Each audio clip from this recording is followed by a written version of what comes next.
Well, here for season 15, round 8 of the Autobahn Sportscar Challenge, we head from the Algarve to a land down under. Welcome along to the Mount Panorama circuit in Bathurst, New South Wales in Australia for what is going to be an interesting 60 minutes as we're into the final 5 minutes of the 1 hour combined qualifying session here for this round of the season. We're already past the halfway point. Hello everyone, it's Alex Goldschmidt joined in the booth tonight as always with Chris Murphy. This particular circuit measures just over 3.86 miles, has been in use since 1938. But this version of Mount Panorama that we see now has been in use since 1987. It measures 3.861 miles, runs anti-clockwise with a total of 23 turns, 11 to the left and 12 to the right. It hosts such events such as the famed Bathurst 12 Hours, which runs at the early part of the year, normally a week after the Rolex 24 at Daytona, but also hosts the iconic Repco Supercars 1000 Championship for the Bathurst 1000. And we have our final bit of qualifying underway. We've got GTPs out at the moment, only 3 competitors here tonight, and Nathan Dowd in the Sector 5 Haley Agency Cadillac has put it on provisional pole at the moment. Brandon Wilson is only half a second off, but the man in the BMW from Hyperion Racing is pushing. More to the point, we need to update you on a few things. First of all, let's talk you through the remainder of the calendar. In 2 weeks' time, on the 2nd of February, we head to Jerez, which is the MotoGP variation. Then on the 16th of February, we go to round 10 at Indianapolis Motor Speedway on the road course. Then we head to the 3rd round of the Autobahn Endurance Cup, which will coincide with round 11 of the series at Sebring. That'll be a 90-minute encounter. Hockenheim will host the 12th round on March 16th, Aragon on March 30th, and Spa, Francorchamps in Belgium on the 13th of April will conclude both the Autobahn Endurance Cup and the Autobahn Sports Car Challenge. Let's run you through the points as they stand coming into this 8th round of the championship season. Pat Pelchat, who is missing in action tonight, leads on 191 points, but Nathan Dowd, Brandon Wilson and Harrison Higgins are closing in. Harrison Higgins not here tonight. We expect a new change in the leadership of the GTPs heading into Jerez in 2 weeks' time. Then we got Dominic Dernberg, the final one of 3 drivers in GTP that will take the risk to race here at Bathurst. Rounds out your top 5. Jimbo Pfeiffer, Jordan Martin and Billy Smith Jr. round out your 8 drivers that have scored points so far this season. Gideon Richardson starting to run away with it a little bit in LMP2 ahead of Robert Tinsley with Walker Carroll rounding out your top 3. And it's level on points between Mathieu Denis and Mo Islam. Mathieu Denis unfortunately not here tonight. Matt Drewer from Hyperion Racing not here. Neither is Kevin Santana, Justin Negrete and Alan Aguilar, who also have been on the running order, so to speak. Carter Kundiger leads by a mere 11 points ahead of Brian Bennett in the GTD classification. Robert Cast, the man who is normally associated with GT Dynamics, he is part of Fury Simsport. I've asked the man himself, he's clarified it, so he's joined Fury Simsport for this season. Bradley Haley rounds out your top 4 in the, it's Bradley Haley in 3rd, Robert Cast in 4th, and it's very, very close. 27 points cover the top 4 in the standings with Jason Kinger, Eric Staropoli, Adam Satterfield and Ryan Washleski rounding out the running order. Paul Slavonic, in the meantime, is leading the way on 203 points in the GTD AM division. He is ahead of David Fernandez, who we understand might not be taking any further participation in the series following what happened last time out at his home circuit at Portimao. Samuel de Oliveira, his Portuguese countryman, who's running the 522 Mustang, rounds out your top 3. Then we got the likes of Dale Green, Chris Sherburn, Rich Minkler. They're all in the mix for this, along with the likes of Mark Kudrowski, Sheldon Rosenbaum, Joshua Wolf, Paul Lindsay, Shane Hunter, Alex Bentley and Lyndon Swaby bringing up the rear of the field. But in the terms of the team standings at the moment, it is Fury Simsport that lead by just 100 points ahead of Composite Performance in the battle for the team standings. Sector 5 Haley ran out your top 3, a further 98 points adrift, with Solpec Precision Racing rounding out 4th, Sector 5 Black in 5th, Satellite Racing bringing up the rear in 6th position. And with coming to the end of qualifying for this 8th round of the series, let's welcome into the booth a very good evening and a g'day here in Australia to my good friend, Mr. Chris Murphy. Chris, how you going, buddy? Excellent as always, Alex. Happy to be here with you. I've always wanted to go to the land down under. I guess if I can't do it in real life, I can do it in the sim world here. But I was talking to the wife earlier before the broadcast. I said, should I bring out my Australian accent? And she says, she highly recommended I did not. So we're going to keep that in the bag because it's but just fantastic time to be here. Looking for some great racing tonight. A little bit fewer cars than we had last time out, but I don't think it's going to disappoint. I think the racing is still going to be fantastic as Nathan Dowd knocked Wilson off the top of the charts there in qualifying by about a little more than 0.2 of a second. So watch for Dowd to get a good start here as we get going. Yeah, we are going to be on the bubble for 60 minutes here at this particular circuit. It is one that really is a true test, and more to the point is you've got to be on your A game. Of course, the sports car rules, in effect, the unwritten rule that is that if you are the faster vehicle, you've got to make the move safely and cleanly. But when they go up mountain straight, through into Quarry Bend, and then hit the cutting, you are very, very limited in your overtaking opportunities around here at Mount Panorama. And then when you go through McPhillamy Park into the famed Skyline Complex, then down the hill through the S's, the Dipper, and then you've got to avoid the wall on the outside right at Forest Elbow. We've seen that the GTPs will be topping out at around about 190 miles an hour, heading down the famed Conrod Straight and into the Chase. And then Murray's Corner, the 90-degree left, the 23rd and final corner on this circuit, will bring us to one complete lap. Now, one of the big things about this, slipstreaming will be crucial. And if you are a GTD and you've got a little battle and a GTP or an LMP2 comes past, use that slipstream if you can, because 50% of this circuit is pure full throttle acceleration. And with the elevation changes here, Chris, that's another technicality that drivers have to contend with tonight. Yeah, like you said, it is full out half of this racetrack, but the part that isn't up through the S is up the hill. That is going to be the challenge right there. We've covered a few races here together, and I don't think we've got through one yet without losing a couple cars up through that section of the racetrack. It is very technical, and it's really easy to lose your focus and make a mistake right there. So we're going to see, I think down through down the hill and back up the hill, down the long straightaways. That's the easy part, but through that S section is going to be something fun to watch. Yeah, and with 4 classes of competitive action, it is going to prove a real kickstart to the second half of Season 15 of the Autobahn Sportscar Challenge. And a big welcome to everyone watching along on the JP Broadcasting YouTube channel.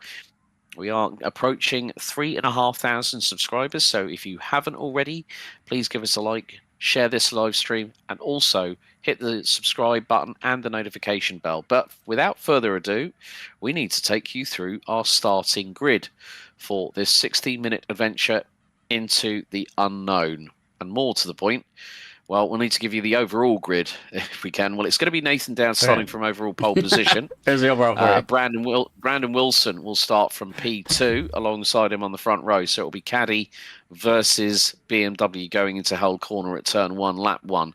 Dominic Dernberg, the Canadian for composite performance in the 913 Acura, starts on P3. Walker Carroll from Fury Simsport takes LMP2 pole this time around, head of Satellite Racing's Robert Tinsey, Mo Islam, and Kaneen Richardson, the LMP2 series leader, rounds out your 4 in that. Robert Cast will start on pole position for Fury Simsport / GT Dynamics based on the livery he's got on that Aston Martin. Bradley Haley for Sector 5A, the agency in the Mustang, will round out the front row in that. Paul Slavonic qualifies pole in GTD AM, and more to the point, qualifies P3 overall in GTD. What an effort for the 528 Acura. Maybe that car's got a little bit underneath it tonight. He'll be ahead of Carter Kundiger, who rounds out the top 3 in GTD, 11th overall. Samuel de Oliveira, sporting some Detroit muscle here on Australian soil, rounds out second in GTD AM, ahead of Sheldon Rosenbaum, and Rich Minkler, who completes the top 4 with both Corvette and Porsche represented. Jason Kinger brings up the end of the top 15 in the 412 Solpec Precision Racing car. Chris Sherburn for Gonbrook Racing, the 007 Acura, rounds out the 16th spot on the grid.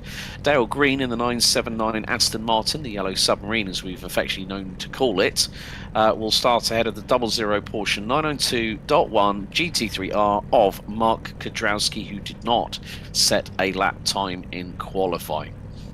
So what it will be the case is that the GTPs will be leading the field down the hill, and there we see the Yellow Submarine in the back there. So good to see Dale still keeping his opportunities open, because here at Mount Panorama, as you go through Quarry Bend at turn 2, up into the cutting at 3, and then through Griffin's Mount, Reed Park, Sulman, McPhillamy, those walls are very, very close in proximity, and one wrong move, as we normally sometimes see at Spa, where pinball wizardry can happen. And when that happens here at Mount Panorama, expect one word beginning with the letter C: carnage. Yeah, a lot of times I'll try to get out there and make a few practice laps just to get a little feel of the track. I didn't even bother doing that tonight because I knew that was going to be me pinballing through the back up through the S's. So I just thought I'd leave it to the professionals. We're going to sit up here in the booth and watch this. And hopefully, you know, like the Yellow Submarine back there in the back of Del Green, I don't see Kudrowski. He didn't get a lap time. I don't see him on the grid either. So looks like we're going to lose one of our GTM cars as well. Yeah, so that effectively means that we have in total 17 cars. I mean, if we had 20, you might be thinking, well, you guys are pushing it. Well, considering the fact that with the GTPs, you're going to have to make that ultimate compromise. Do you want outright top speed, or do you want a little bit of aero? So if you trimmed the rear wing for flat out speed coming through Hell Corner and up to Quarry Bend, one of the biggest things about Mountain Straight is that it has this like roller coaster style dip. You go up and then you go down, and then you've got a hard braking zone before you turn it right. Whereas the cars that I think will probably be the better balance to deal with this particular circuit here will be the GTDs. And we said about negotiating traffic. It's patience. Patience is what is going to pay dividends here tonight. And if you make that one wrong move, you will be at the behest of race control, and also of the person you accidentally turfed off into the barriers by mistake. Yeah, we've got about 50 seconds left here. Get these cars gridded up. Some drivers in there making some last-minute changes. Wilson and Dallas yet to make their way out onto the field, as well as Carroll and Tinsey. But yeah, I'm really interested to see how they're going to negotiate this traffic up to the upper part of this racetrack. The GTD cars keeping their eyes in the mirror, the LMP2s and the GTPs are going to have to find the right way around, and just going to have to just be patient and not try to do anything too crazy. But we'll just have to see how it plays out here as Wilson and Dowd are going to bring us to the line. Exactly. So we start readying up here for round 8, season 15, Autobahn Sports Car Challenge at the famed Mount Panorama circuit in New South Wales, Bathurst, Australia. Air temperature 22 degrees. Track temperature approaching 33 degrees centigrade. More to the point, these drivers will be making their way from halfway down Conrod Straight and into the famed Chase. More to the point, these drivers will have to get these tyres and brakes up to temperature, because you do not want to go into turn 1. It's a short run from Murray's Corner down into Hell Corner. And you can already see that Brandon Wilson was lighting up the rear tyres on pull-away in the BMW MV8 Hybrid. And look, there is some saturation on the track, so there has been a little bit of rainfall. It is going to be a bit like Spa-Francorchamps in some respects. It might be a bit slippery here or there, but more to the point, Nathan Dowd has got an opportunity. So has Brandon Wilson to take the overall series lead away from Pat Pelchat. So safety car not going in quite yet. Looks like we might do a full lap of the circuit here at Mount Panorama, as we will go across the line. So this is to give the drivers the opportunity to get themselves, you can see they're weaving from side to side, just getting those tyres up to temperature. Where's Brandon Wilson ended up? Has he decided to switch tyres? That could be an interesting strategy call, because there are standing water patches on the outsides of the circuit. He just dropped back here a little bit. Yeah, probably just to keep out of harm's way, but Yeah, the track doesn't look wet enough to do any kind of change to any kind of wets or intermediates, but you know, they did say there was about a 10% chance of rain here for this, and it looked like it might have rained a little bit between qualifying and the main event here. Is like you said, there are some patches of water right there, so it's gonna be really key to stay out of those. You don't want to get off into that wet spot, get the tires, and then get into a tight corner and have it make a mistake. So we're gonna see if it does come into play here, but it looks like for most part the main line on the racetrack is pretty dry. Yeah, wait and see what will transpire as the Porsche 911 safety car leads the field up the hill. So the lights on the gantry on the start finish straight here at Mount Panorama are ready to ignite to red, and then when they go out, will be green and underway for 60 minutes. And we take a trip back to continental Europe in 2 weeks' time as we go to Jerez in Spain. There's Robert Cast leading the GTD field in its entirety. Have to say, Paul Slavonic in that Acura has really been grabbing that car by the scruff of the rear wing and putting it along, kicking and screaming, and putting P3 overall. So I'm going to be interested to see what Paul Slavonic had. Of course, he had that big drama, let's not forget, at Portimao, where in the wet he went backwards off the Torre Vip at turn 5 in the DMG United car. Unfortunately ended up having a big wreck at the back end of it, completely obliterating the car from the B pillar backwards. He still managed to regain it. And oh, look at the spray there. That's coming through out of McPhillamy into the into Skyline, and then it's down the hill into the S's. I think this is just to help for safety's sake, to make sure the drivers are up to speed and ready to rock and roll here for round 8. Chris, final thoughts as the field now makes its way down towards Forest Elbow. Final thoughts is that big spray right there that Wilson got over to as we were coming through right into the entry to the SS right there could make it pretty interesting as we come around, but I expect Dowd and Wilson to separate themselves from this field. They definitely have the pace in qualifying. We'll see if Dornberg can hang on to him. But I think you said it a little bit ago too, I think the more interesting race here tonight's going to come back in this GTD field with Slavonic with a good pace right there. He may be in the GTM leader. He still may make his way to the front of the GTD field as well. So we'll see what Paul can do here tonight. But it's going to be fun. It's going to be a good one here tonight, Alex. It could be bedlam at Bathurst here tonight for round 8 of the 15th season of the Autobahn Sportscar Challenge, as the Porsche safety car leads the field underneath the Mitsubishi Fuso banner at Conrod Straight, where these GTP cars will be pushing 185 to 190 miles an hour in 6th gear. Are we going to start single file? That is at full pace. I'm sorry I didn't cut you off there, but are we going to start single file here? I don't know. It's dependent on what they've decided, but I would think that it might be the customary 2x2 rolling start. That's what they normally do in any sports car racing here. Normally with the supercars, it's a standing start because they have so much traction through the rear axles that you could probably snap an axle shaft on that particular point. Pace car's still not off.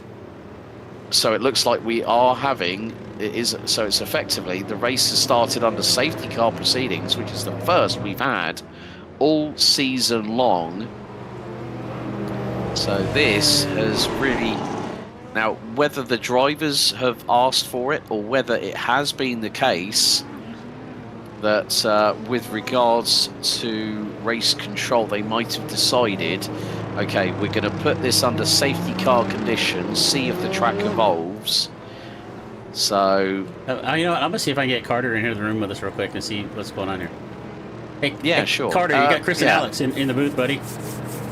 Hey, what's up? We're kind of trying to see what's going on here. You're going to do a couple laps of the safety car here, try to get these wet spots worked in?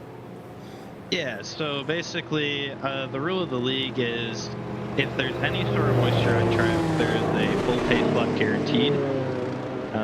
And from an admin side, I tried to just add 1, and somehow I added 2, and I can't change it. So we're just going to do 2, make sure the track's nice and dry, and we'll get going here. All right, really brilliant. Well, Carter, all the very best of luck in the 0-2 tonight. We know that GTD is going to be a fierce one. How are you feeling? I'm feeling overall pretty good. I think survival is going to be the name of the game tonight. And I think even with these little bits of puddles here or there, I think it's going to be more of that, right?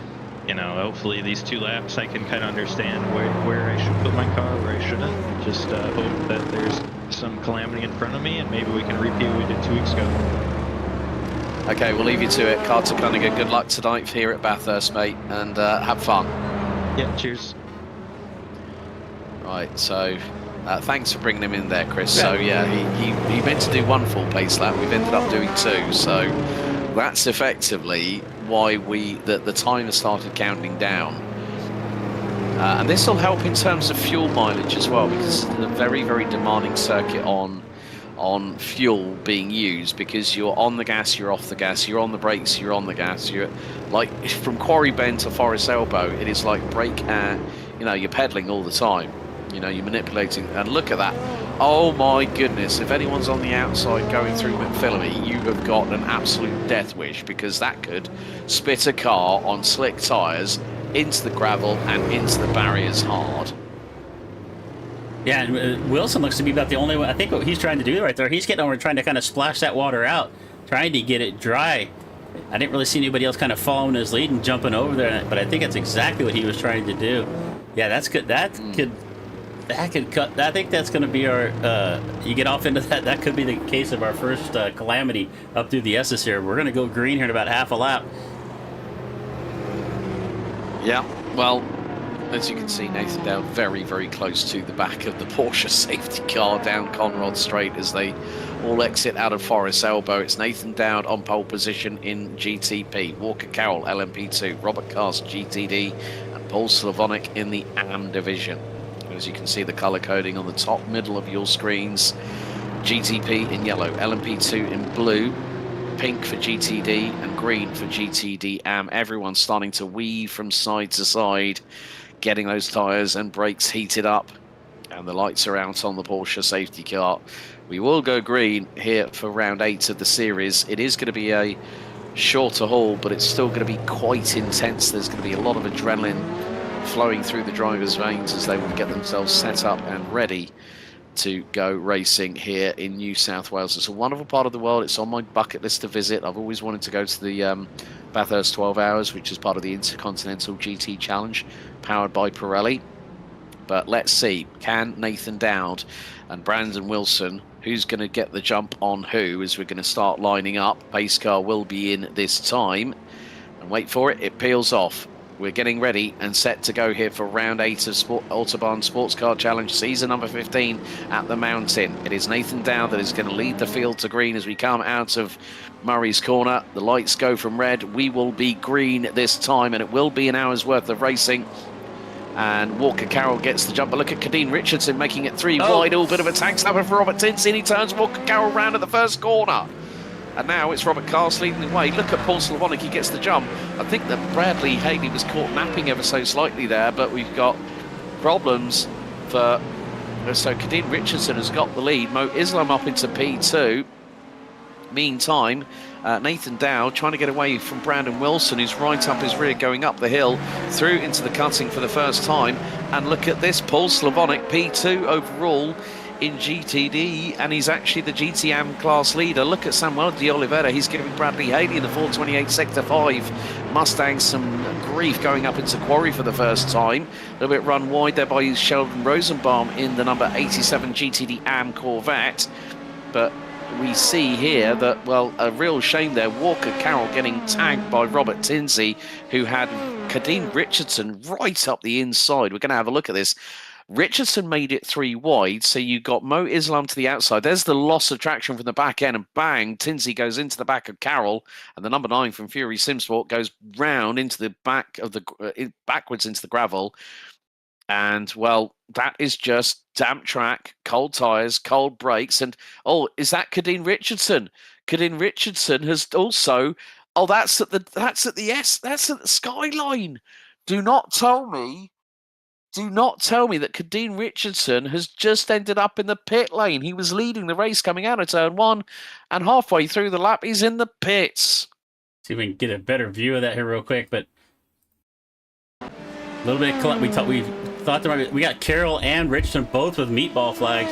See if we can go back here a little bit further and see what happened to Kadeen. Oh, so look, Kadeen Richardson goes spinning around he's lost it at McPhillamy into Brock Skyline. Mo Islam, you were such a lucky little beggar through there. So let's just keep it hot. So he was trying to keep out of the way, and Walker Carroll's got a very damaged front end. Looked like the steering wasn't tracking true. Yeah, left front I think is damaged on Walker Carroll's car.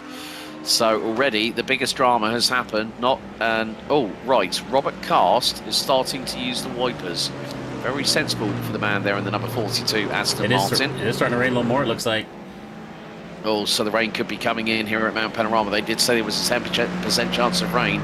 It was an absolute deluge last time at the Algarve, and the same could be here at Mount Panorama. When it rains here in New South Wales, it absolutely teams it down. It rains cats and dogs, and there is no escaping it. Meantime, Bradley Haley being chased down by Carter Kundiger. Mustang versus Mercedes for P2 in GTD. Meantime, that is the 412 of Jason Kinger from Solpec Precision Racing in fourth in the GTD class. He's behind Sheldon Rosenbaum, the number 87. Robert Castle's glanced the wall. I cannot believe it. He scraped alongside whilst leading and still leads. Robert Cast just dodged a big old bullet, and that was coming through out of Green Park. And it was Slavonic into De Oliveira, through into Skyler. The Acura's around. Got out into that water out there we talked about earlier. Slavonic with a big mistake right there. Looks like he might not taking too much damage. He is still rolling. Yes, he might still be rolling, but whether that is going to be a big moment. You can see here that we're going to have hang on a second. Who was that in the background? Rich Minkler also hit the puddle, but Paul Slavonic turned it all the way around 360, hits the barriers on the outside of Skyline.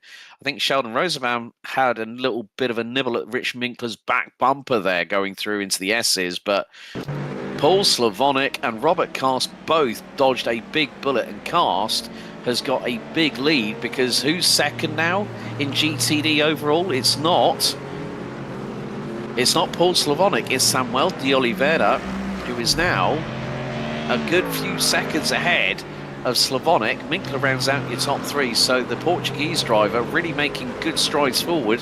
Here comes Jason Kinger as Carter Kundiger has dropped to fourth in the meantime, so whether he's hit some of that standing water as well is another contention altogether.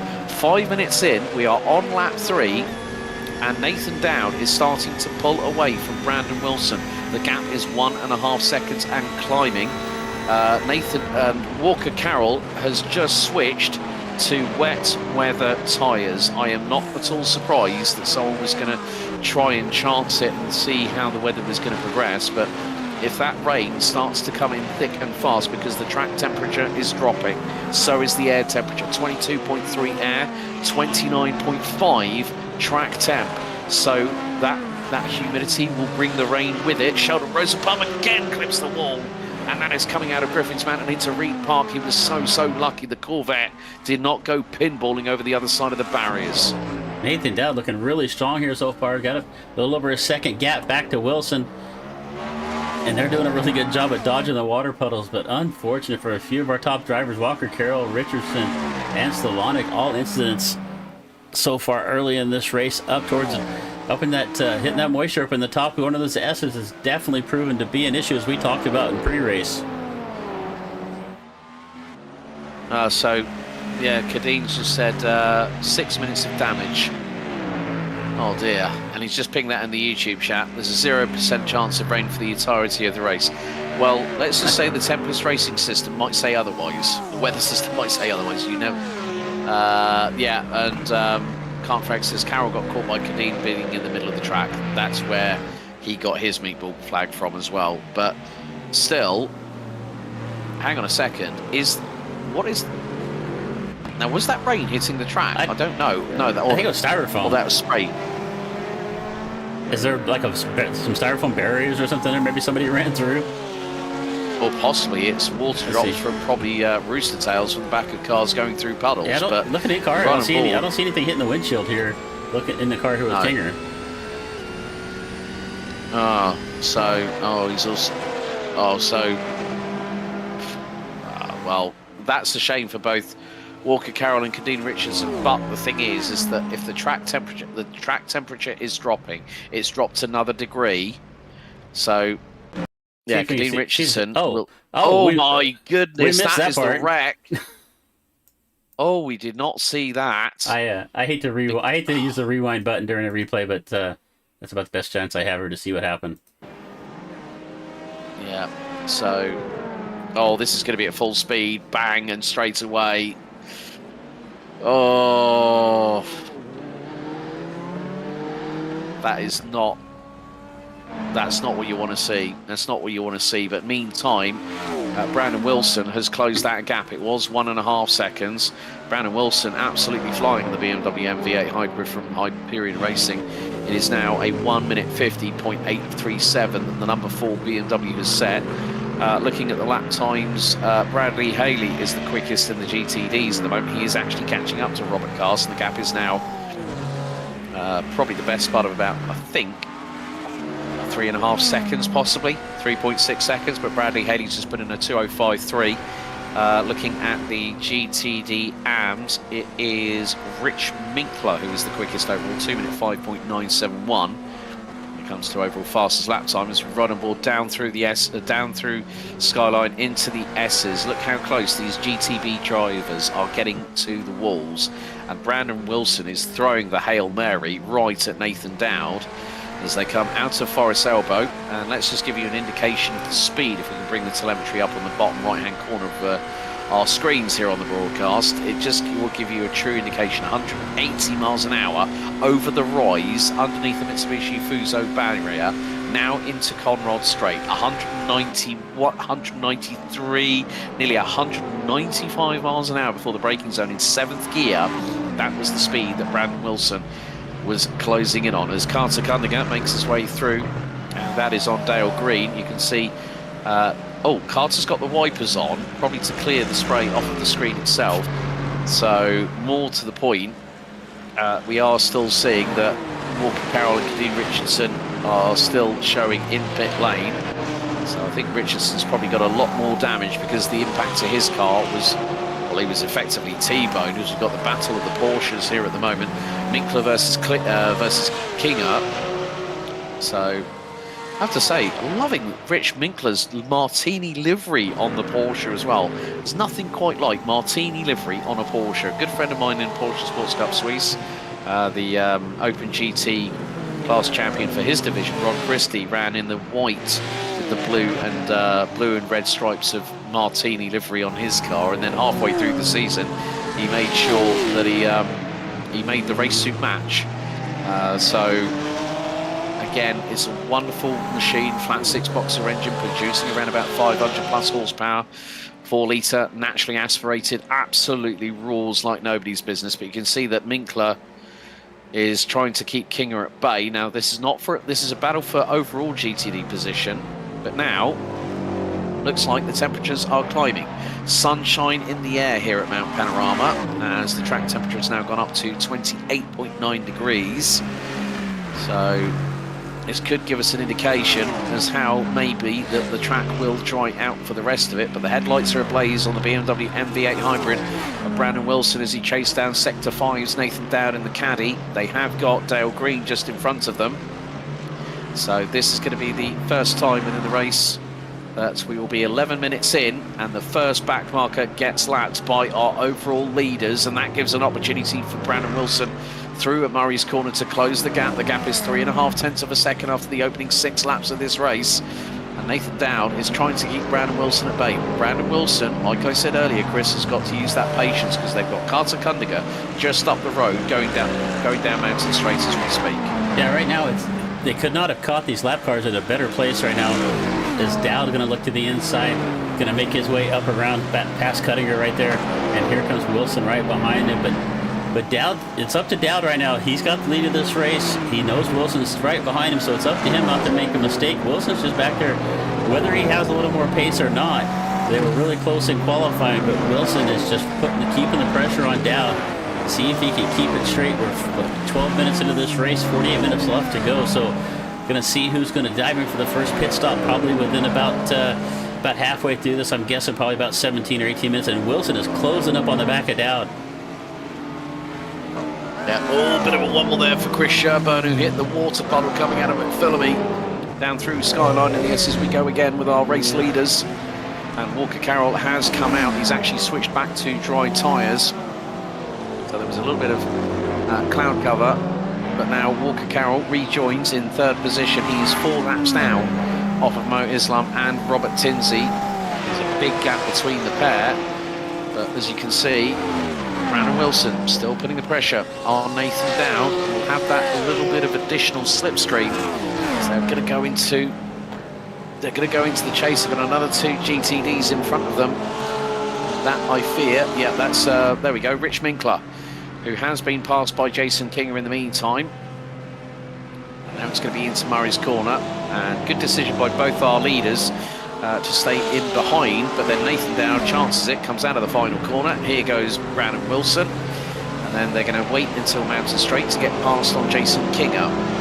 Meantime, we are nearly 15 minutes of the way, nearly 14 minutes of the way through this race. Brandon Wilson putting on the wiper briefly to get rid of the spray coming from Jason Kinger's Porsche.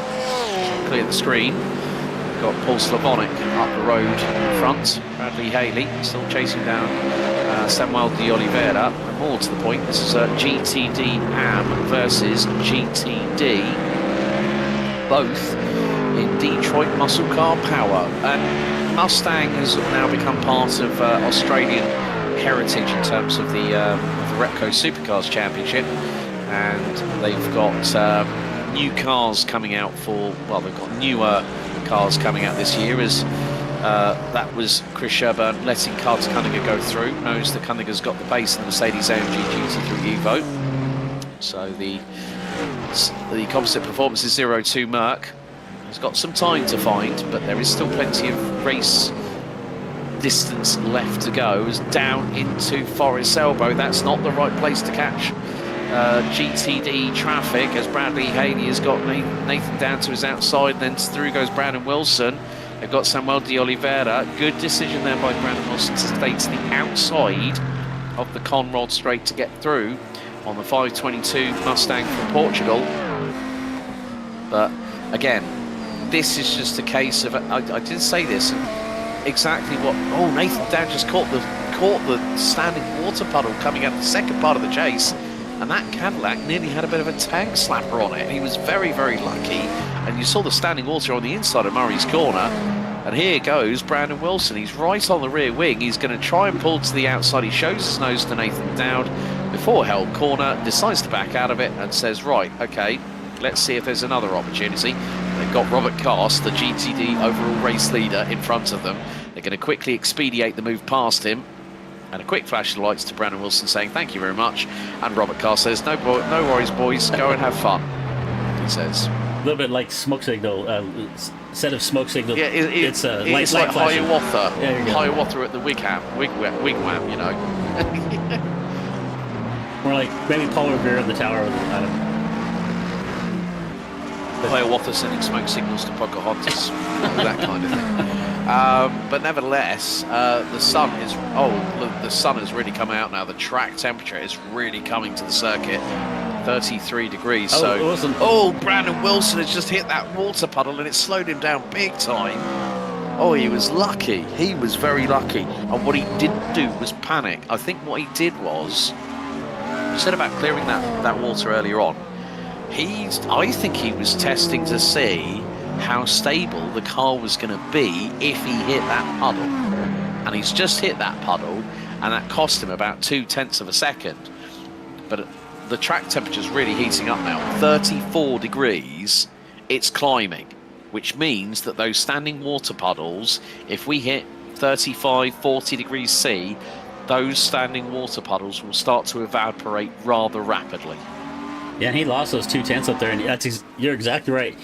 Brandon did exactly what you have to do in that situation. He made a mistake, got out there in that water, and didn't panic, lifted off the throttle, just kind of coasted through it, didn't make any abrupt moves one way or the other, and I think that's what caught some earlier drivers out there But Wilson now, and he lost a couple of tenths, but he made it up really quickly. He is back on the back of Dowd right now, still keeping the pressure on. As we're 42 minutes left to go in this race right now.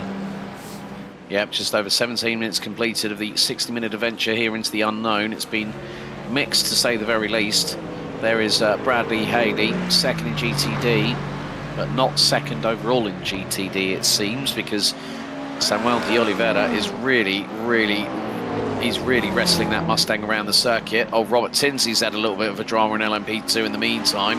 He's had a slight off track, but Nathan Dowd is still sucking up the pressure of the proverbial sponge from Brandon Wilson. They get so close to the wall on the left-hand side of Silman Park and now head their way through into McPhillamy. This is where Brandon Wilson nearly got caught out. He does it again and he spins it! Oh, he spins it at the back end, hits the wall!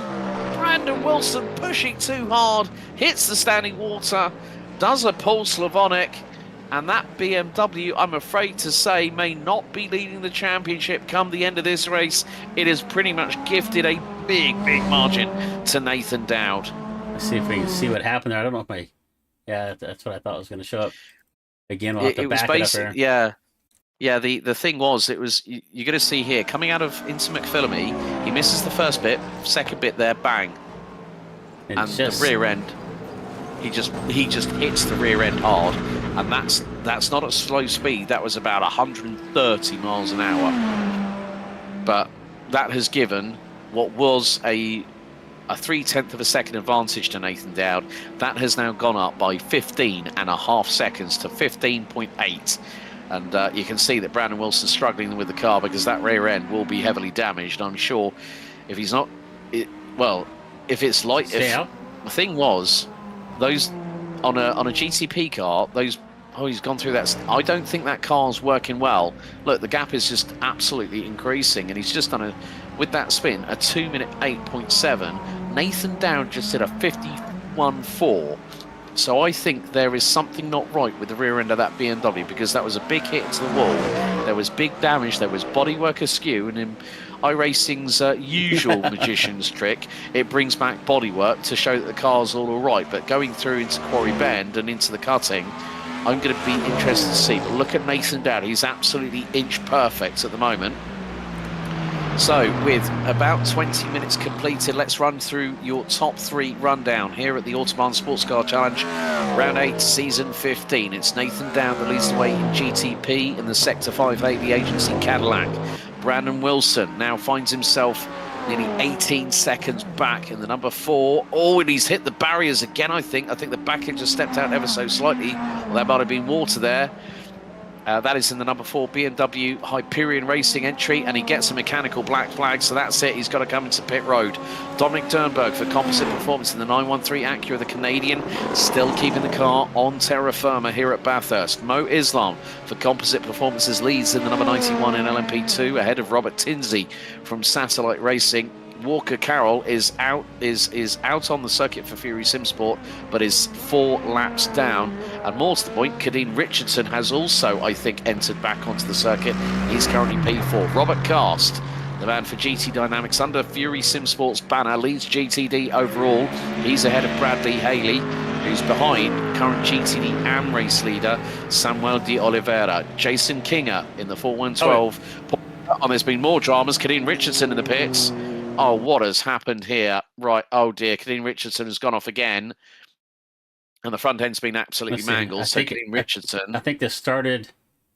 Oh, it's going to start with Kinger. Kinger's lost it coming out of McPhillamy into Skyline, hits the barrier with the right front, locks up the rears whilst trying to stop the car. Right rear goes into the wall, bang, big impact for the Porsche. And then what's going to happen with Kadeen? This is where he's going to come over the crest from Sulman, down in the compression into McPhillamy. There's standing water on the inside. He's going to hit it on the outside, and he goes onto the grass. That's going to, more standing water, and he's going to hit the wall at Brock Skyline. That's a big impact again for the 082. Oh.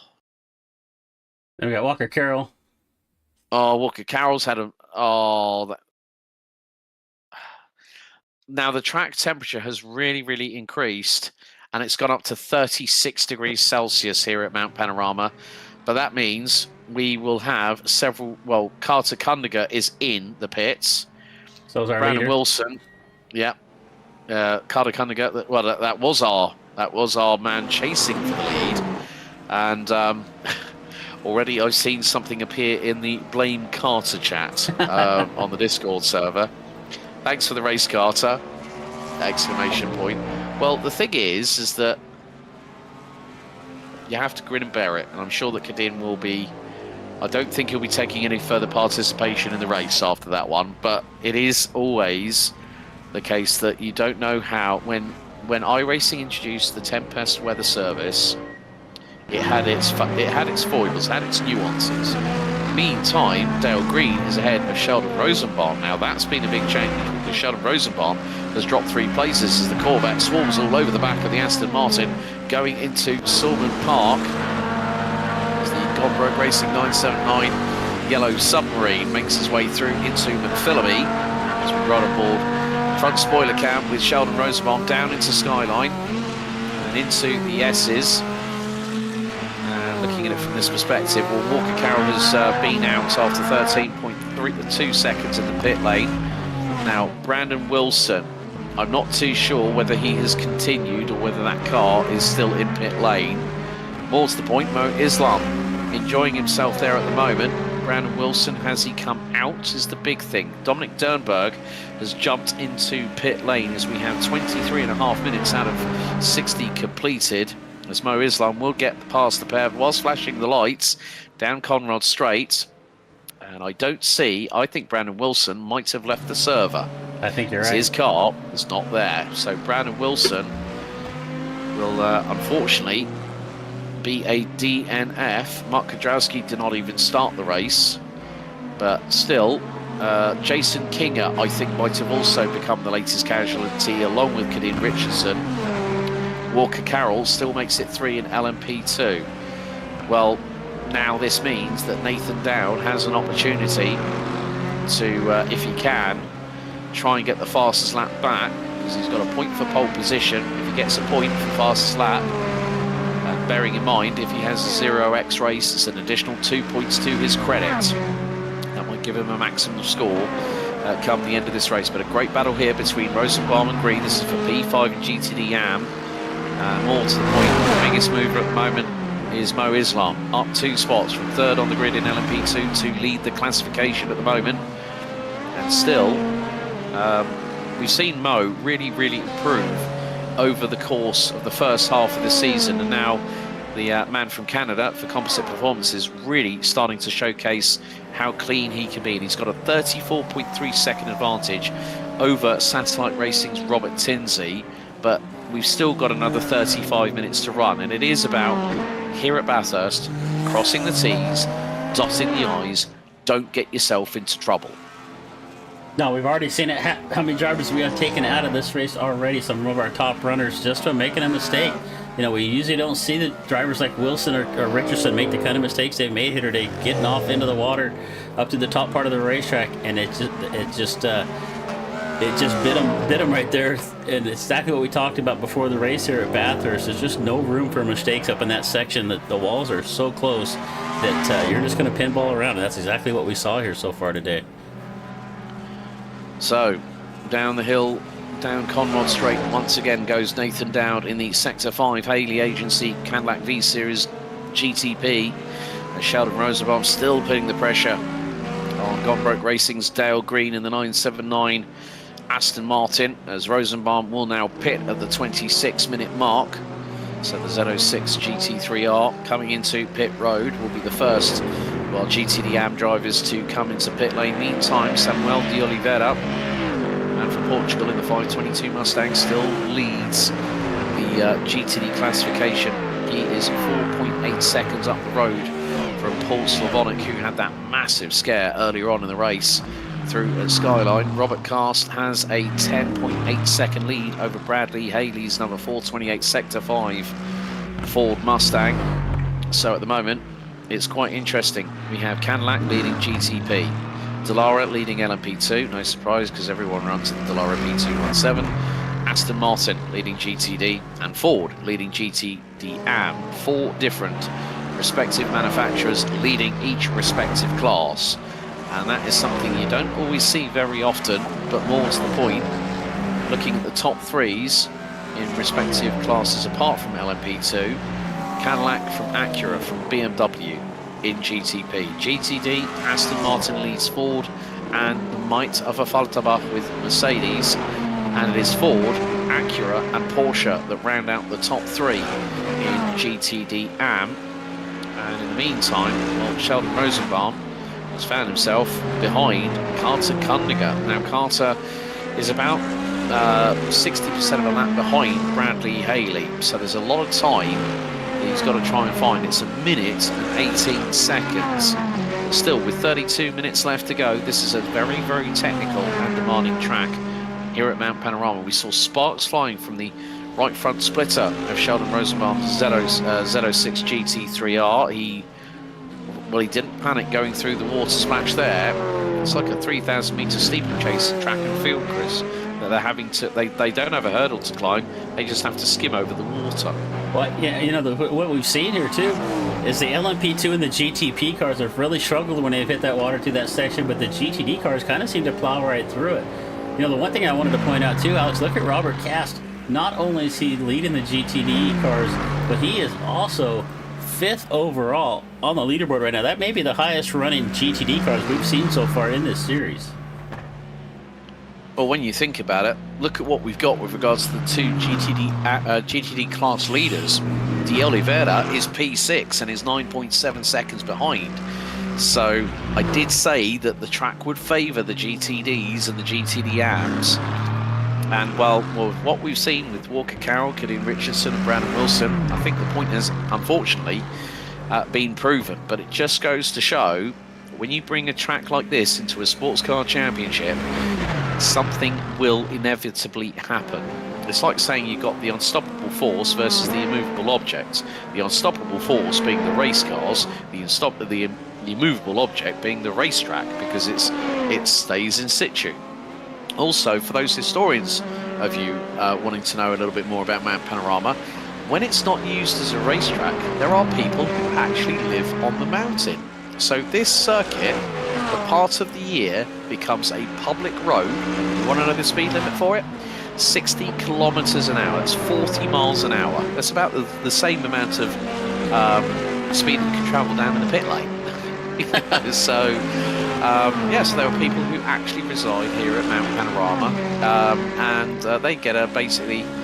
If I lived here, I'd be staying watching the racing. Oh, Carter just clipped the wall coming through out of Green Park and going into Solman. He was very lucky. The right rear of that Mercedes-Benz might be feeling a little bit scraped up, but still, lovely livery on the Composite Performances 02 Mercedes-AMG GT3 Evo.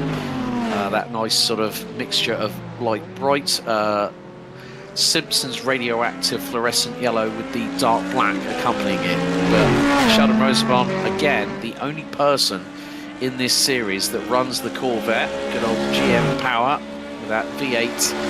And I wanted to ask you a question. When GM went with a mid-engine Corvette rather than what we used to see with big long snouts on like the old school cars that used to be in the American Le Mans series, I remember when you had like Jan Magnussen battling away Laguna Seca with that famed incident where he ended up trying to go for the lead and then picking up P2 after hitting the barriers hard in the last few laps of the race. What was your thoughts when Corvette decided to go and do a Ferrari? I like the old classic Corvettes. Of course, I'm really partial to like the 63 split window and all that, but the newer Corvettes, when they first came out, they weren't really that attractive. It wasn't really, maybe performance-wise they're a little better handling with the rear engine. But I was pretty partial to the old Corvette style myself. Yeah, I think it was kind of it's kind of a bit like Marmite. You either like it or you hate it. As now we see, Mo Islam has got his Composite Performances GTB teammate going alongside him, Dominic Dernberg, as Mo Islam hits the standing water puddle on the left-hand side of Conrad going into the chase. I mean, yeah, I think it was kind of it was a bit of like you either like it or you hate it. And then the one thing that they've done is that GM, they built a hell of a race car out of that platform. and it has been competitive.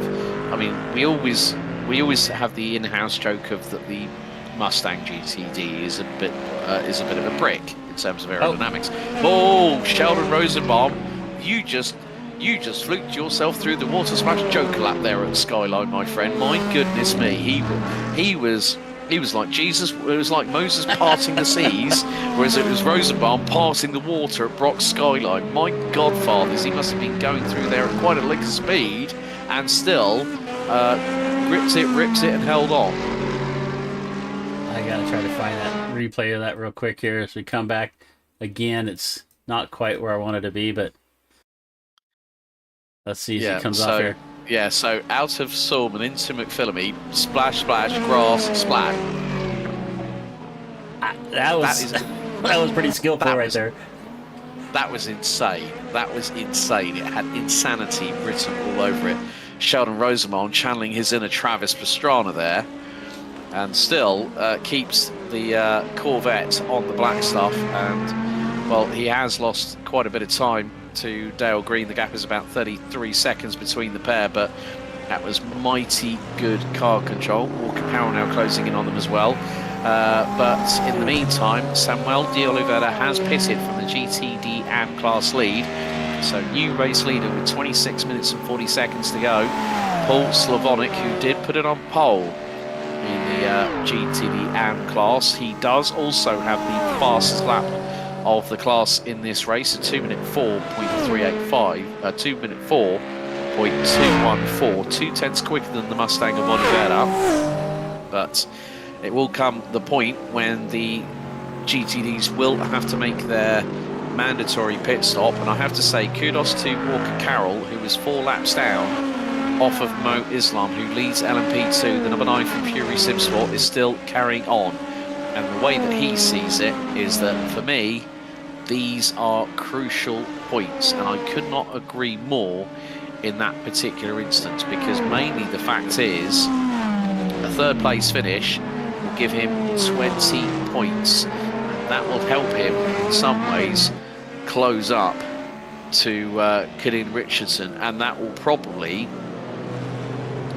when you think about it, because we have had drops, well, drop scores have been incorporated, so effectively Walker Carroll is 2nd in the standings, and looking at it from this perspective, that will put him on 158. Robert Tinsley is currently P2 at the moment, that will be 22 points. That'll put him on 148, and then Mo Islam, that's could have put him on 152. So things are tightening up in terms of the battle for 2nd in the LMP2 side of things. But Mo Islam is looking for, well, this has been sort of like the story of Mo Islam.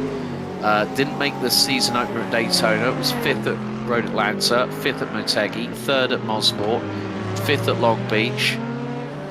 It was 3rd at Mosport, 2nd at Long Beach, 2nd at Road America, 4th at Portimao, and we have spoken to him, and he I said, one of these days you're going to be going for that win. Well, at the moment there is still 24.5 minutes remaining, and Mo Islam, just like Nathan Dowd, is not putting a single foot wrong, and more to the point, Mo Islam is running on his last lap was a 157.983. As Paul Slavonic now comes into pit lane on lap 17, so he's gone 2 laps longer. Mo Islam's last lap 2-minute 0.4. So Mo Islam is really keeping a good run of consistency here, Chris, and that's going to help him in the long run, because with 24 minutes to go, he can stretch that fuel window as long as he can, as Rich Minkler now takes the GTD AM class lead, and this is now going to cycle through. But there is Minkler in the Martini liveried Porsche, the 908, the man from the United States. Up the mountain straight he goes. But it is a case of, sometimes we know this for a fact, consistency in championships gets you towards that title, and this could really give Mo Islam a big boost of confidence going into the next part of this 2nd half of the season. Yeah, championships aren't always about winning races. Sometimes it's about just being up podium, consistent finishes, and that's exactly what Mo's been doing all year. You know, we did talk to him. He's looking for that first win. He's looking really strong here today. He's got a 37-second gap back to Tinsey right now. So actually, Tinsey going to pit here is going to straighten that out a little bit, but Mo yet to pit. But Mo's looking really good. This is his race. He's got it in the bag. If he can just get through the next 22 minutes without making any mistakes, Mo is going to get his first win of the season. Yeah, Robert Tinsey has pitted, so Mo Islam is probably going to have the opportunity. If he can go another lap or two longer, he has the chance now to really extend that window for him. And more to the point, we're going to see, Paul Slavonic. Oh, this is not going to go well. This is going to be,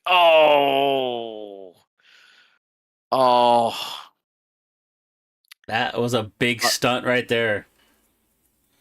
And that was going through the cutting, I'm afraid. Paul Slavonic is now in the pits for a second unscheduled time this race. The back end not quite as badly damaged as Mo Islam comes in on what will be lap number 19 for him in the LMP2 side of things. And look at the gap he's got over Robert Tinsey.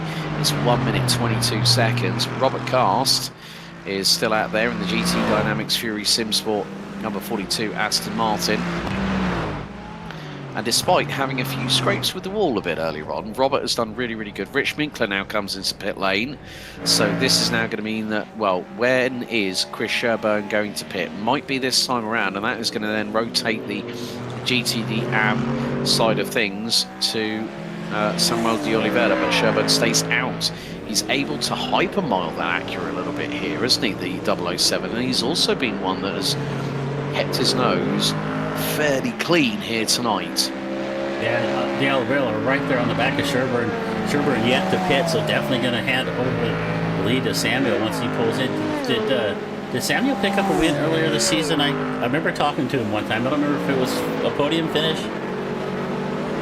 I'm going to have a look in our records here. So I'm thinking it's possible. De Oliveira has won a race. He won at Road America. Okay.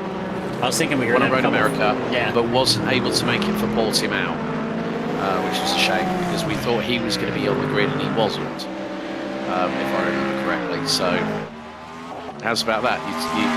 You end up not doing your home race, you come back and you're on the cusp of a potential home victory, or a race victory here, and that's the big thing. Sometimes all it needs is just to step away for a moment or two and just go, right, okay, I'm not going to do my race. I'm not going to do my home race. Robert Cast has just come into the pits. So at the minute, Cast just getting some excess water off the windshield. Paul's car still damaged sitting there. I don't think that's going to be moving anytime soon. That was a big hit into the cutting.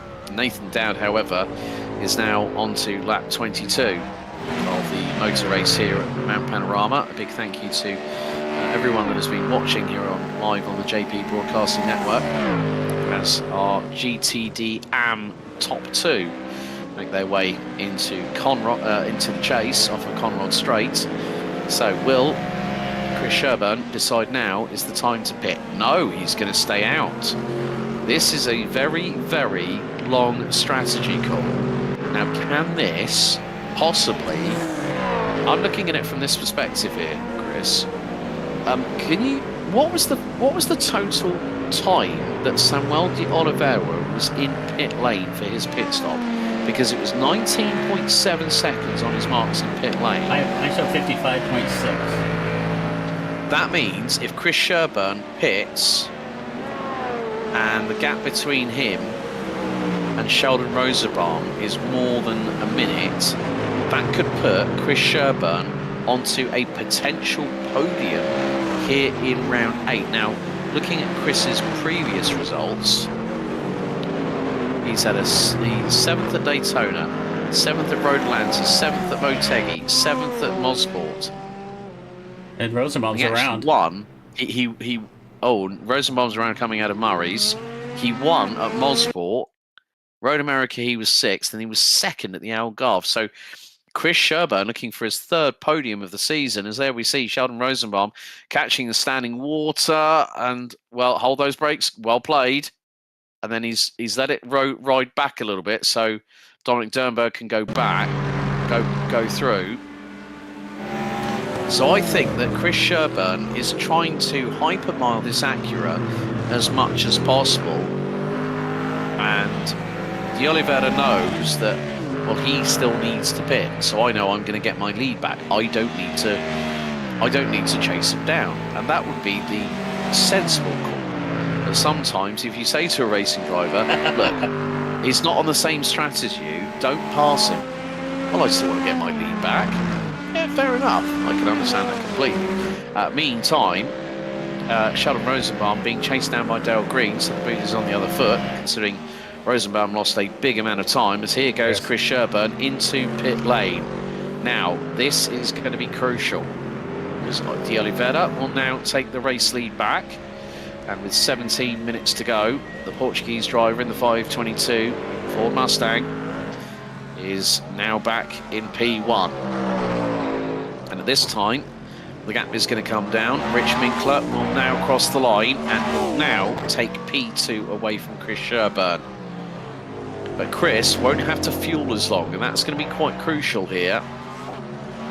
17 seconds, and that means Chris Sherburn, let's see how close it's going to be between him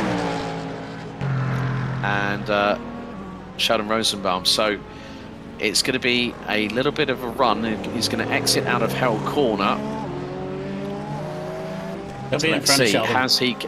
Yeah, he's ahead of Sheldon Rosenbaum. He's ahead. So he's done the job. So Chris Sherburn for Gone Broke Racing rejoins in P3. Great strategy. He was out until lap 20. But more to the point, Dominic Dernberg is looking to, I think this might be his opportunity, his best finish of the season. 4th at Daytona. Let's have a look. Back. 2nd actually at Daytona. 5th at Road Atlanta. 4th Motegi. 5th Mosport. 5th Long Beach. 4th Road America.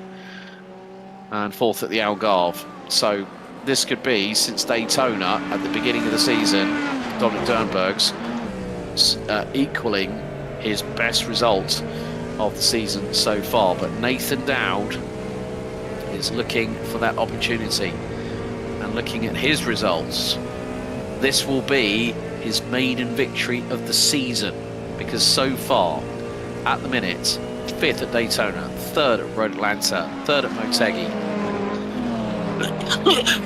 3rd at Mosport, 6th at Mosport, 3rd at Long Beach, 2nd at Road America, 2nd at the Algarve. What have you spotted, Chris? Just a moment. I heard it. Just a moment right there from down. He's coming up on the back of Rosenbaum trying to lap him, and Sheldon went out and ran through that water at the top of the hill. So, Dowd's doing a really good job right here. He knows he's got a minute lead over Dornberg, and he was just really patient, just kind of riding behind the GTD car right there, not trying to do anything crazy. He waited till they got down here down this hill to put a lap on Rosenbaum. Well, we are down to the last 14 minutes and 30 seconds. Let's run you through our leaders in the respective classes. At the moment, it is Nathan Dowd on, soon to cross the line to complete lap number 24 here at Mount Panorama for round 8 of the series in the GTP side of things.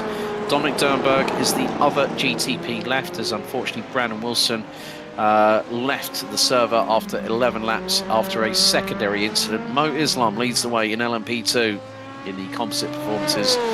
Number 91, Delara P217. Robert Tinsey for Satellite Racing, the 82, rounds out 2nd. And Walker Carroll for Fury Simsport in the number 9 rounds out the 3 runners and riders. Kadim Richardson are out after 4 laps. Robert Cast leads the way in GTD and GTD overall. Bradley Haley, who's just picked up a slowdown penalty, the first one we've seen this race. Well, he is in P2. Carter Cunningham now in pit road.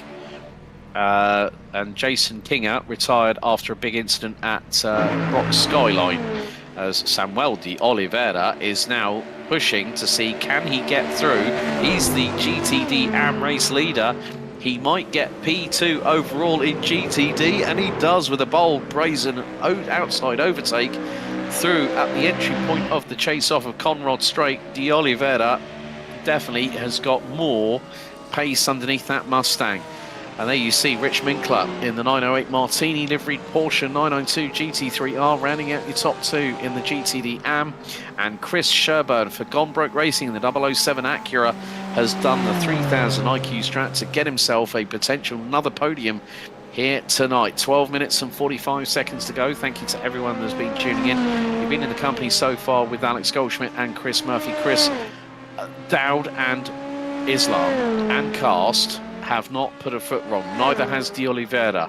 We did say that it was about crossing the T's, dotting the I's, staying out of trouble, and making sure that patience pays virtues. For all four of our class leaders, that is exactly what has happened tonight. Yeah, you can see as we're watching Mo Islam make his way through the top part of the racetrack here, how far he stayed away from that moisture on the outside right there, just down to the bottom. He knows he has almost a 44-second lead back to Tinsey. He could pretty much coast from here just about, and not and still keep this race win. So Mo just doing everything he's supposed to do out there. Dowd doing the same thing, not making any mistakes. A minute and a half now back to second place run at Dornberg. So Dowd I'd like to have seen the battle if Wilson and Wilson could have gone at it here for the full hour. But Dowd's pretty strong. I think Dowd, he's shown good pace and he's not done anything. It would have been really easy early on in this race with Wilson pressuring him the way he was to make a mistake, and Dowd held up to it, and it looks like he's going to come home here with a win unless something tragically happens to him. Also, there's been a big development in GTD. Carter Cunningham in the 02 Composite Performances Mercedes-Benz has been in pit lane for over 2.5 minutes. Make that nearly 3. I'm not too sure whether he's had dramas in the meantime, but Carter Cunningham must have hit the wall or has had some form of damage to that Mercedes. That could that's not going to keep him out of contention for P3, and the reason being is that Jason King retired on lap number 9, so Carter might be getting that damage repaired. And if it's like 8 or 9 minutes worth of damage, well, he can still be he's a couple of laps down off of Robert Cast at the moment. But more to the point, if he crosses that line, it is going to give him points on the board, which will be 20 to his credit and help him in terms of the GTD side of things. So you never give up. No, and I don't see anything on our event log with Carter. I don't see any off-track incidents or anything at all. So I'm not quite sure what happened there. I'm just going to ping him a quick message. I wonder if maybe he had, sometimes real life rears its ugly head, and so maybe it was something like that, because I don't see any reason why he would have had to come in for that second pit stop and be parked for so long. Unless something happened we just don't have an indication of.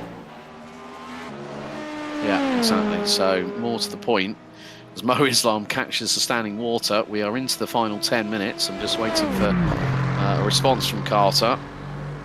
But more to the point, that car has now been sitting in the pit lane for over 4.5 minutes.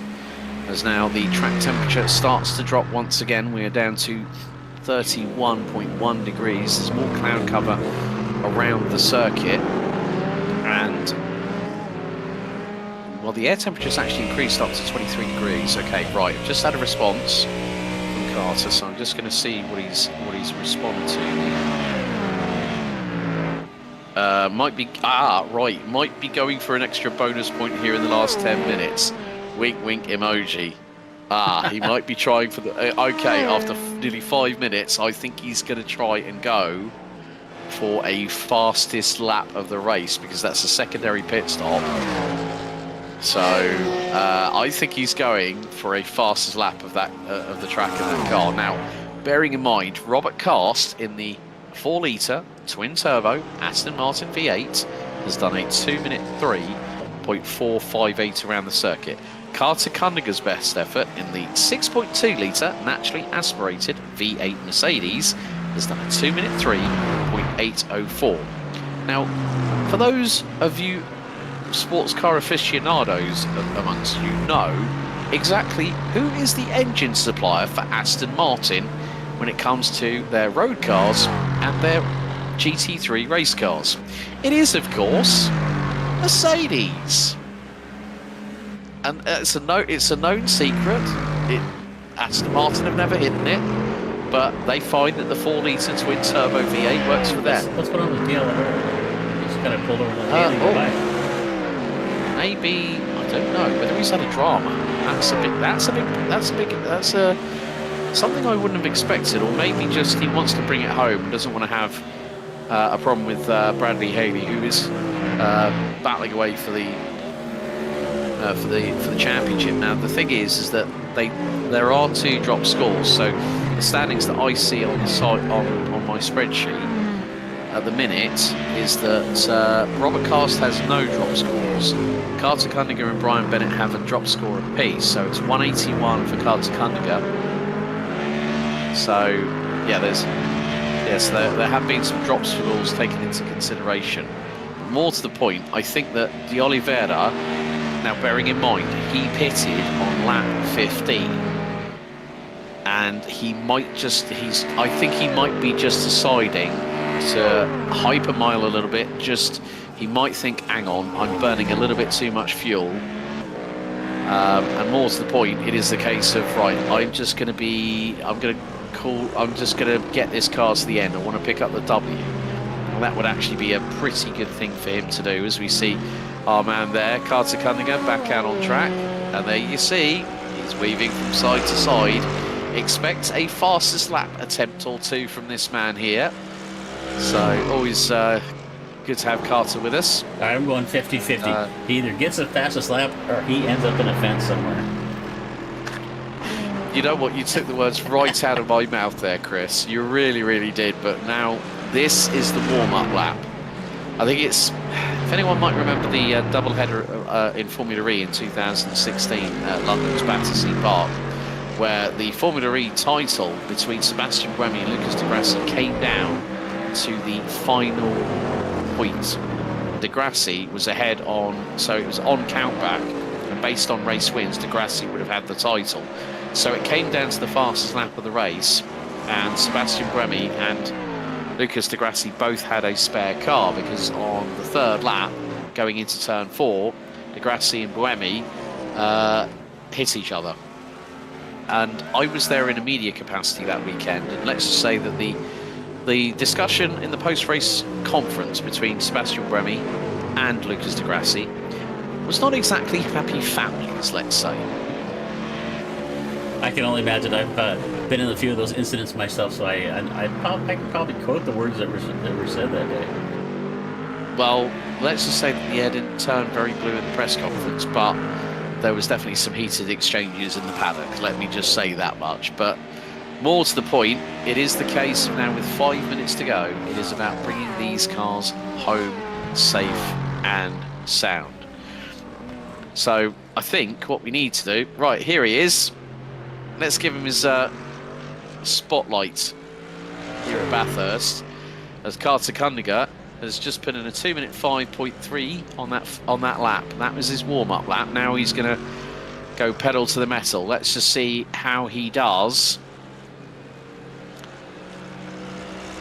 in this particular occasion. So up Mountain Straight on the run through into Quarry Bend here at turn 2. So Carter Cunningham has just done his best sector was a 22.687. He's just done a 22.717, so just over 2/10 down in the opening sector. He's got to go better than a 23.949. His last time round at sector 2 it's 24.085, so just less than a as Robert Cast has just had a big old moment. Oh dear, what's happened to Robert? I hate to think what's happened there, but he's managed to gather it back up again. Oh, don't tell me. Please do not tell me that Robert Cast has hit some standing water. Now, this is going to be coming out of McPhillamy into Brock's Skyline. Oh, yes. Oh, and he's... Oh, well held. Well held, Rob. Well held. And Carter Cunningham has just done his personal best in the middle sector, a 17.621. And he's coming down Conrod Straight now, not too far behind this man here. So Carter Cundinger is letting Nathan Dowd get through. He's going to cheekily pick up a little bit of a toe. Good strategy there for a fast lap around here at Mount Panorama. So very shortly he'll break the timing beam and go through. 26, but he was 3/10 down in sector 4, just under a tenth down. So now his wipers have started to go on his screen, maybe just for spray into the final corner. His best effort has been a 2:03.804. Carter Cunningham across the line. 2:04.082.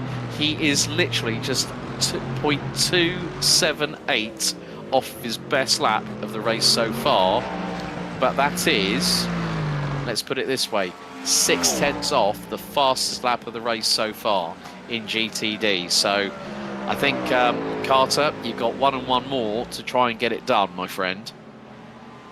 Nevertheless, Nathan Dowd, what a run this man has had, and it's going to be the case that he will pick up the spoils of glory here at the mountain, and then I think in that respect he will effectively become our new GTP leader going into round 9 at Jerez in 2 weeks' time. He has done absolutely well, put it on pole, not taken the fastest lap of the race. He's still running in the high 54 zeros here, and that's incredible pace for such a challenging circuit in a car that's so low to the ground. He's probably hearing every scrape of the front splitter as he goes down through Skyline into the S's and into the dipper. Yeah, you know, early on in the season, the first few races of the season, it was Pat Pelchet and Brandon Wilson. And in the last couple of races, it's turned into Dowd and Wilson to show. So it was nice to see Nathan get a win here today. He's got a 1.5-minute lead over Dorber with just a minute left to go. So I think even if he pulled over right now, he'd probably still win the race. Yep, next time around it will be the white flag lap for Nathan Dowd. He will complete lap 31 and go on to the 32nd lap of this 3.861 mile circuit. Final corner beckons, 1 more lap to go. White flag in the air, and Nathan Dowd puts pedal to the metal out of Murray's corner across the stripe and into Hell corner for the 32nd and final time, not including the 2 formation laps that we had earlier on today. More to the point, he goes up Mountain Straight for the last time this race at high speed, and then it's going to be drop down a couple of gears, rotate the car through into Quarry Bend, and then accelerate on the exit of it, switch the car to the right hand side of the circuit before the left hander here at the cutting, which basically turns in on itself. And then you've got Griffin's Mount, Reed Park, Sulman and McPhillamy, with that big compression zone coming out of Sulman and going into McPhillamy before heading into Brock Skyline, of course named after Brock Skyline, named after the late great supercars racer Peter Brock. We had multiple wins here in the Bathurst 1000 from the 60s through to the early, I think it was through until the early 2000s. A legend of Australian motorsport, and very much well revered and well remembered. But Nathan Dowd comes through out of Skyline into the S's, and then now into Forest Elbow. 1 more blast down Conrod Straight beckons for the man from Sector 5 Haley Agency and the Cadillac V-Series GTP. It has been a lights out to checkered flag victory, and up until lap 11 he was being under pressure from the man from Hyperion Racing, Brandon Wilson, who unfortunately retired 20 laps ago. Out of the chase for the final time as Sunshine beats ones down here again on the tarmac at Bathurst. It will be his first win of the season, and with that he becomes the new championship leader. It's victory here at the mountain for Nathan Dowd for Sector 5 Haley Agency. Now we turn our attention to our LMP2 division. He's been waiting, biding his time. He said to us previously in a post-race interview show, it'll happen. There'll be that time when I get the race win. Well, he has definitely made sure he kept out of trouble, crossed the T's, dotted the I's.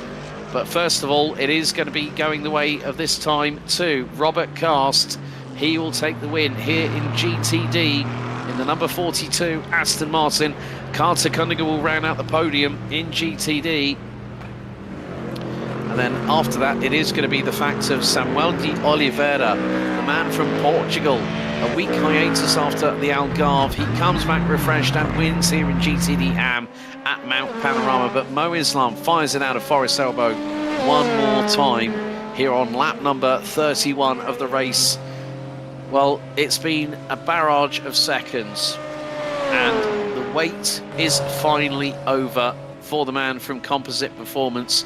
Fourth last time out at the Algarve, third at Road America, second at Road America, second at Mosport, second at Long Beach, third at Mosport, and now he can class himself as an Autobahn Sportscar Challenge LMP2 race winner. Mo Islam, the 91 from Canada, will win here in LMP2. Fantastic drive from Mo. Stayed out of trouble. Just didn't make any mistakes like we saw some other drivers here. We're watching Dominic Dornberg going to cross the line second overall and second in the GTB. So we are just awaiting, I think, maybe for a couple of other drivers to come through. Dale Green has just crossed the line. And, well, Walker Carroll has... right, Carter Cunningham. Oh, he nearly did it. He nearly did it. Okay, right. Robert Cast, you are a lucky SOB, I'm going to say right now, because the fastest lap that was just done by Carter Cunningham was 38 thousandths away from taking the fastest lap. That's how close Carter Cunningham, in the dying moments of this race, he just did a 2:03.496. Robert Cast does a 2:03.458. Oh, Carter, you got so close. You got so close. And there is Samuel de Oliveira. I know in Portugal at the moment it's coming up to just before 4 o'clock in the morning, so I'm sure that he probably wants to get his head down and get some shut-eye, which is what I'm going to need to do very soon. But before we forget, we've got our post-race interview show. And first of all, I'm going to drag in a man who I've wanted to speak to, because he finally has got a race win in LMP2. Welcome to Victory Lane. Finally, Mo Islam. It's been a long wait, Mo, but after 8 rounds, you finally nipped it in the bud. Congratulations. Thanks, guys. Yeah, that was a interesting start to the race, and yeah, just try to keep it clean, make sure I get to the end. Well, I mean, when we saw you on the outside of both Robert and Walker, and then all of a sudden, well, you had Cadine on the inside, we had Robert in the middle, and you on the outside, and then all of a sudden Walker, who's leading, gets a punt from Robert. Were you like thinking, okay, just turn it left and hope? Was that the plan? Yeah, like my strategy for most races is just to keep it clean and save some fuel. So I knew Caden would get the lead, and I'll just follow him for the rest of the race. But I didn't expect him to have that incident on top of the hill. That was scary. And then we had another couple of scarier incidents as well. I mean, we had Walker going straight into the side of Cadine at Skyline, which meant that Cadine was out after 4 laps. I mean, Walker still managed to get... Well, he had 3 pit stops, including the one that he's still currently serving at the moment. But you must be absolutely happier than a pig in muck at the moment with now finally getting that race win after, a string of second places. And it was always that case of, that one more step. And you've impressed us because you've improved every single round of the series so far. So finally to get your first win, how does it feel? It's amazing. This is one of my favorite tracks too, so I was just really excited to race it, and getting a win here is just a cherry on the top. I mean, obviously now we go from a very, very heavily elevation change developed circuit in the form of Mount Panorama when you go to Jerez. What's your plan of attack for that one? Because obviously, it's always the same with you. It's always keep it clean, try and save some fuel. I would say that strategy with you always seems to work because, your consistency has really brought you into the fight, especially when Cadine DNF'd, you've won the race, and that brings you closer to Walker, Robert in terms of the championship standings, considering the fact that a drop score has already been taken into consideration. Well, Jerez is I don't know that track, so that my strategy is to learn the track and get as good as I can in it. But yeah, I'm just gonna keep doing what I'm doing. Just I know I'm not the fastest. These guys are really quick, and it's a really competitive field. So I just want to be consistent and drive clean. Brilliant. Well, Mo, fantastic race from yourself. Winner in our LMP2 class. Congratulations on finally getting to the top step of the roster. And before we let you go, anyone you'd like to thank in particular? Yeah, my team, Composite Performance, and I'd like to thank my fiance Tori. She's watching and she's very excited. So it's we were it was an interesting race, and I really like racing here. You guys are doing a great job too. Thanks. Brilliant. Mo, congratulations. We'll see you in a fortnight when the series heads to round 9 at Jerez in Spain. Well done this evening. Thanks, guys. So congratulations to Mo Islam. Next up, let's bring in our GTD class winner. He might be running under the GT Dynamics livery. Firstly, Robert, I have to talk to you about something else. Your team did a pretty good job in GT Dynamics, didn't they? At the recent iRacing 24 Hours of Daytona, finishing was it split 3? You won the Daytona 24 first of all. Congratulations on that. Robert, can you hear me? Can you guys hear me? Yes, I can. Yes, we can. Yeah. Well, first, Yeah, no, thanks yeah, for that. yeah. I was just gonna say a huge shout out to Ross Booth, Trevor Vavrosky, and Nick Davis. They were the four of us took home the win in split 3 at the Daytona 24. And then Mike Ross, he was our crew chief for the majority of the race, and he helped set up the cars and stuff. And Skyler as well, Skyler Davis, solid group of guys when we came through and pulled off a big win. But still, let's talk about your race here at Mount Panorama. Yeah. it was close a couple of times. I think coming through the cutting, through. I think you glanced the wall 1 or 2 times. I think. Oh, there's no doubt about that. There was a few scrapes on that left rear, but it didn't. And then also the monumental save coming out of McPhillamy going into Brock Skyline, where you channeled the Travis Pastrana Bathurst edition Joker lap going through the 3,000 meter steeplechase splash puddle, and then getting it on the grass like Sheldon Rosenbaum did earlier on in the race, but kept it throttle pinned and just hoped that it was not going to fly into the barriers. And you did actually glance the barriers as well at the top of Skyline, didn't you? Oh yeah, I busted that car up on that last hit. With about 3 laps to go, I hit the wall. The wheel was turned. I had no steering for about 90 degrees, and I was just hanging on for dear life. Hey, it worked. It wasn't easy to drive, that's for sure, but we had fun with it. But still, nevertheless, a win at Mount Panorama is quite a satisfying feeling, isn't it?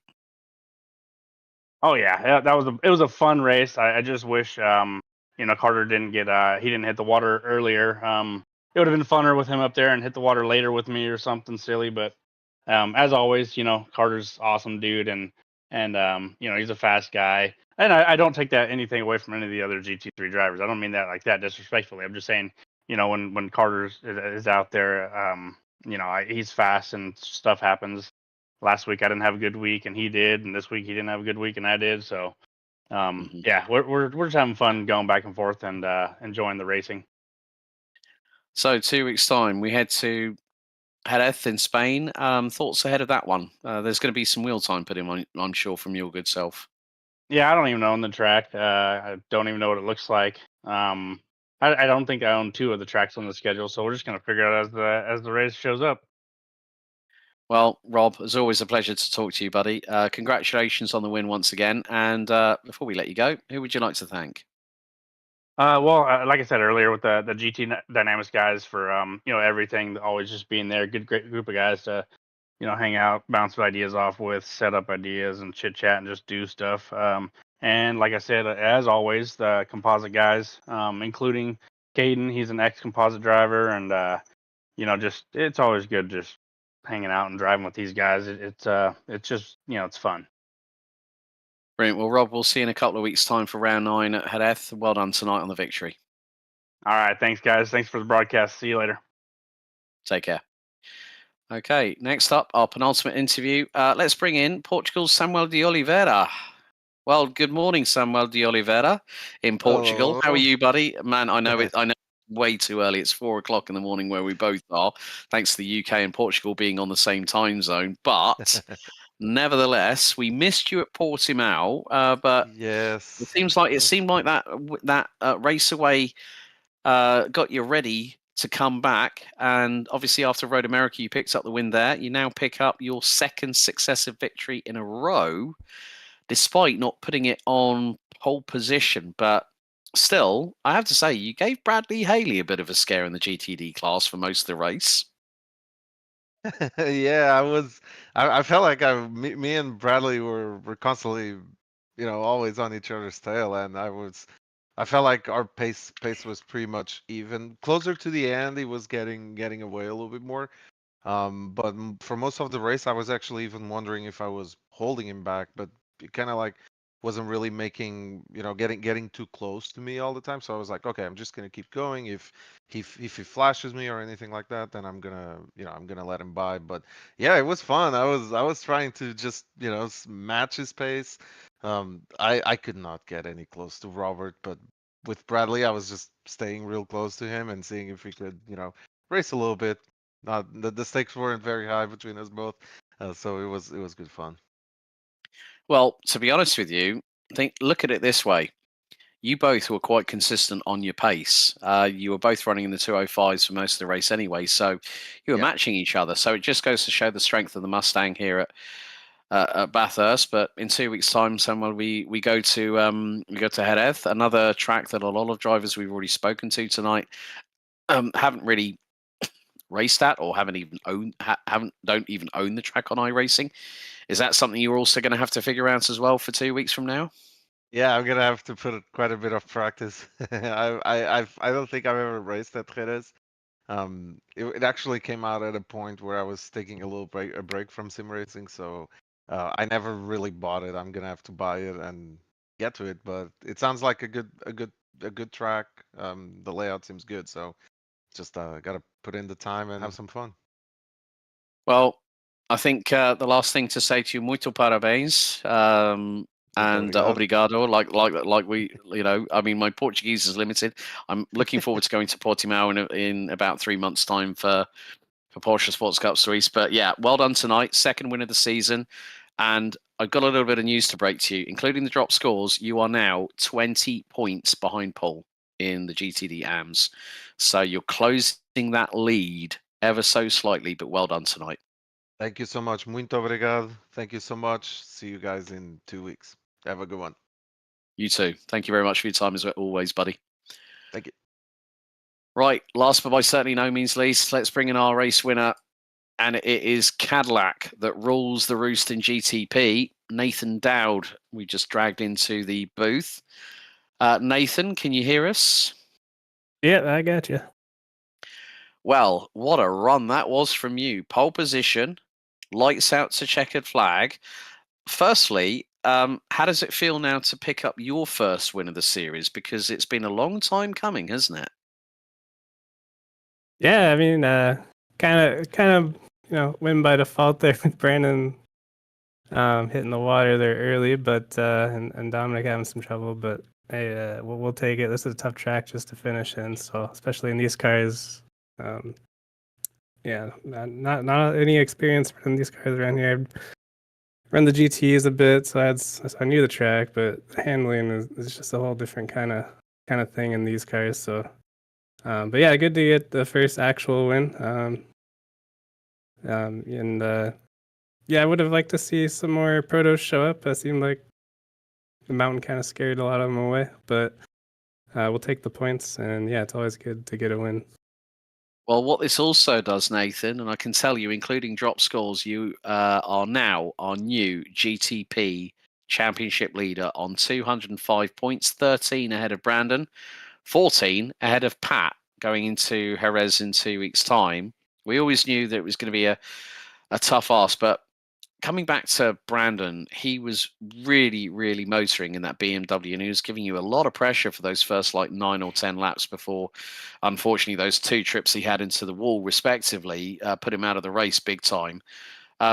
We would have, I think, not just us in the commentary box, but I think you would have loved it to see if he could really challenge you all the way through 60 minutes here at Mount Panorama, because it wasn't easy. Like you say, the GTPs, they're low slung. You've got to make that compromise between top speed and aerodynamics. It would have been nicer to have seen that battle, wouldn't it? Oh yeah, for sure. It's always more fun to battle out with someone rather than kind of drive around by yourself. But yeah, he was definitely fast. I was a little surprised I got him on the in qualifying there because he looked quick in practice. So that was a surprise, and so yeah, I mean he was definitely on my tail. I don't know, like you said, it would have been interesting to see how it played out. I was definitely driving a little defensive there. He was being a lot more aggressive going into the some of the slower corner braking zones there. He was definitely making some moves, just to let me know he was there. But I mean, yeah, he's really fast, so it's hard to say what would have happened there. But yeah, it would have been more fun to battle it out with him for sure. Yep. And in 2 weeks' time, Nathan, we head to Jerez, a circuit that a lot of the drivers we've already spoken to, our respective class winners here tonight, and I'm sure it might be 4 for 4. I take it you've never raced at Jerez before, is that right? Yeah, that would be right. It's another track I need to add to my collection and learn, so it'll be interesting. But I hear good things about it, so I'm sure it'll be a fun race. Well done tonight on taking your first victory here in season 15 of the Autobahn Sports Car Challenge, Nathan. Before we let you go tonight, anyone you'd like to give a shout out to? Yeah, just the other Sector 5 guys, Bradley and Paul, and then just Carter again for putting the league on, and everyone who showed up to the mountain despite the threat of rain and the mountain itself being scary. I know we had a little bit of a smaller field, but everyone who did show up, props to them, and and you guys for putting on the show. Nathan, we'll see you in 2 weeks for round 9. Well done tonight on winning here at the mountain. Yeah, thank you guys. Well, that concludes our post-race interview show here on the JP Broadcasting Network, as we just wrapped up our interview section with all 4 of our different class winners. I mean, Chris, the mountain had it all. Close racing, close encounters with the wall, a little bit of carnage thrown in the middle, especially at the top at Brock Skyline. But nevertheless, we had 4 well-deserving winners that conquered the mountain here at Bathurst in New South Wales. Exactly what we expected here today, for sure. They were pretty confident we weren't going to get any rain, but just 10% chance. But it was just enough to leave some puddles on the racetrack, and actually was the cause of most of the carnage here today. But just a fantastic race here. Good, nice to see Mo get his first win of the season. And, we got about 6 races left to go here in the Autobahn. It is only going to get more exciting from here on out. Yeah, so just to update you on the newly updated championship standings coming out of round 8 here at Mount Panorama. Well, in GTP, Nathan Dowd now leads the standings ahead of Brandon Wilson by 13 points. 205 plays 192 with Pat Pelchat and Dominic Dernberg. A further 2 points in total adrift. That's how close your top 4 is. 15 points going into round 9. Gideon Richardson still holds on to the lead of the series in LMP2. 55 points ahead of Walker Carroll, Robert Tinsey, and new race winner for the series, Mo Islam, who is tied with Tinsey on points at 148 apiece. GTD, well, Robert Cast with his latest success here at the mountain. Another victory for the man from Fury Simsport stroke GT Dynamics. That makes it 1, 2, 3, 4, 5 wins, and it puts him within 4 points of championship leader Carter Kundinger, who nearly pipped him on the last lap of the race to take the fastest lap in GTD. Bradley Haley for Sector 5, provided by Haley Agency in the Mustang, rounds out your top 3.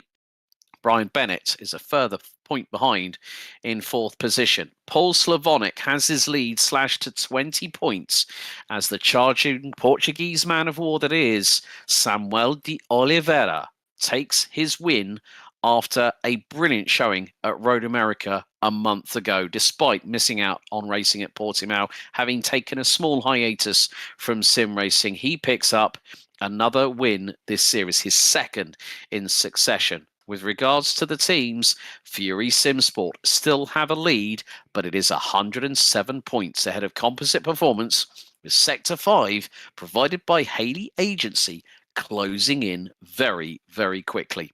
The series moves from Australia to continental Europe in just 2 weeks' time, as on February 2nd, round 9 will roar into life amidst the Circuito Jerez Angelito in Spain for the continuation of the 15th season of the Autobahn Sports Car Challenge. From the mountain here and the JP Broadcasting booth, you've been in the company of Alex Goldschmidt and Chris Murphy. We'll see you same place, same time, but we'll be heading to Spain in just 2 weeks. And as always, race hard, race fair, and if in doubt, well, you better go flat out. We'll see you next time. Good night.